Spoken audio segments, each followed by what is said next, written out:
YouTube. Hey YouTube friends and family, this is your boy GB Reviews. A bit under the weather today, so I'm not too sure how detailed this review is going to be. I'm reviewing the new Nissan Maxima, the 2019 Nissan Maxima Platinum Edition. Platinum Edition is the top tier one that they have. It has all the bells and whistles, and it gives you, I guess, features similar to some of your German price competitors. What I will say is that it looks, in terms of styling, it looks a lot like the Honda Accord, which both then look like the Audi A6 and the Audi A7. This car is a regular trunk, not the hatchback like what they call the A7s, like coupes. And so let's get at it. I'll go through a few things really quickly, but like I said, I'm a bit under the weather, so I'm not sure how detailed I'm gonna get, and my head's a little foggy. So all right, let's get at it.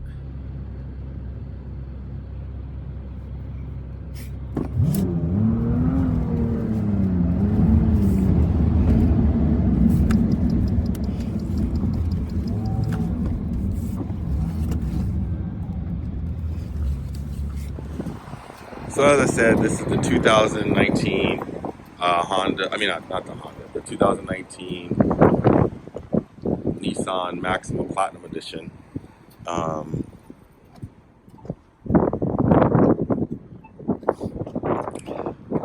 Just so you can see it. I'm not going to do very much with this car just because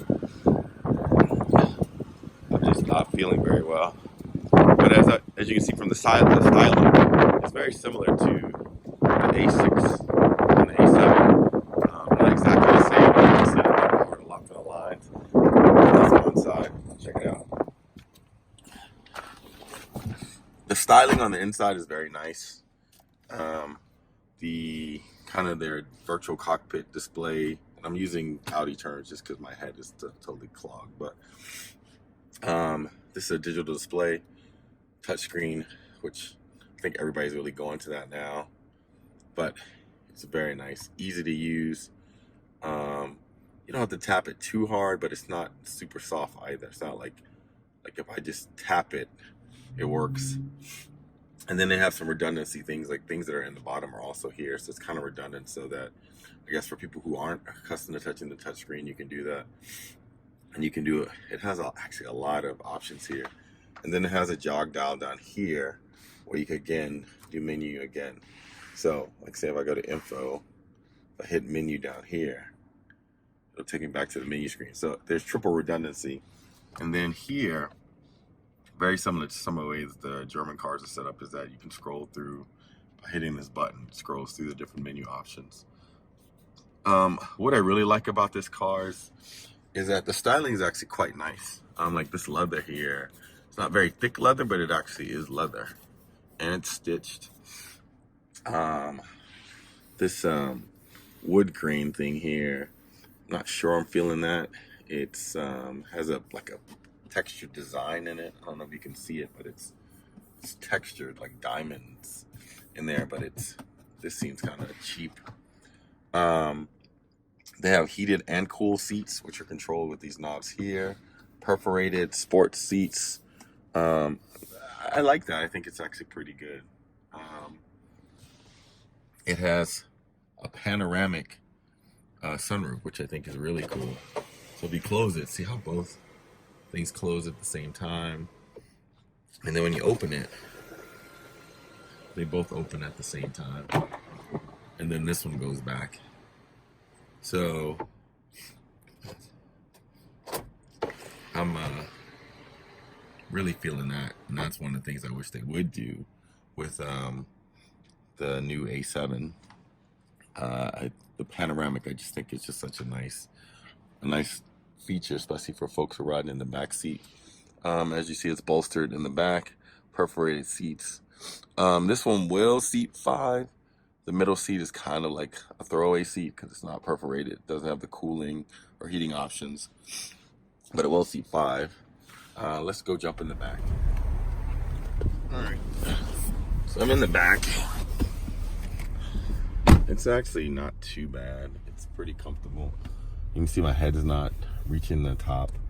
this is actually set for me, and it's, if I'm sitting normally, my legs are against it, but because the seat is so soft in the back, this is kind of supple. My legs go into it, but not uncomfortably go into it. They don't have controls in the back, but I guess that may be an option. I'll drop some specs in here once I upload this video, but it's actually not bad. I like it. I think it's a pretty nice vehicle. I remember many moons ago when I was in my teens, my dad had a Maxima. I thought it was like one of the best cars ever, because it was one of the few cars back in the 80s that had a digital display and it talked to you. I thought it was awesome. So Nissan's still doing their thing, which is good. All right, let's go look at the trunk real quick. Here's the trunk. As I told you, it's not a fastback or a hatchback like some of the other coupes. So that means you're limited by this thing. I would jump in here, but like I said, I'm feeling like crap right now. So I'll just let you see. I mean, it's big enough for definitely two big bags.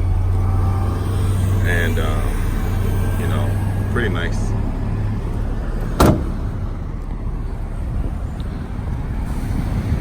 This one has 18-inch wheels. I don't know what happened. Somebody did something to these wheels. They look horrible. Anyway,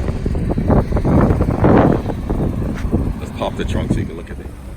I like it. I like it. New wheels. But the interior looks the same though.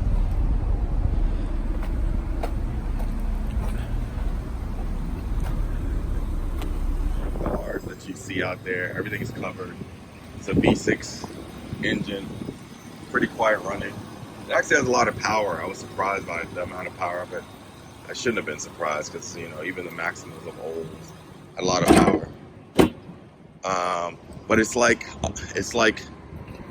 raw power, not like refined power, and so I'm not sure if I really like it. Finally, I would say one of the features that you'll like about this car is it comes, like I said, with a flat bottom steering wheel. It is very sporty. I like it. It has a sport mode. I didn't talk about that, but it does have a sport mode and a normal mode, which you can see here. But when you turn the car off, it will and you get ready to get out, it adjusts everything so that you can get out. And then when you crank it again, it'll put you back into your seating mode and your steering wheel goes back. So I thought that was pretty nice. Again, what I was talking about with the power, it's kind of, it has power, and when you're driving it, you put your foot on the gas, you feel it, but it doesn't feel stable. I don't know. It's just, maybe it's just me. I'm just used to driving cars that have tighter suspensions, but it just doesn't seem stable. But that's just my opinion. I'm not trying to talk poorly about the car, because I think it's actually a quite nice car. I would say check it out, see if you like it. I was really surprised with the leather, the stitching, Bose sound system. I didn't really go into that, but I apologize for not doing as in-depth review as I normally do, but I'm just feeling like crap. Anyway, it's your boy GB Reviews. Nissan Maxima 2019 Platinum Edition. Check it out. All right, we're out. Subscribe right below.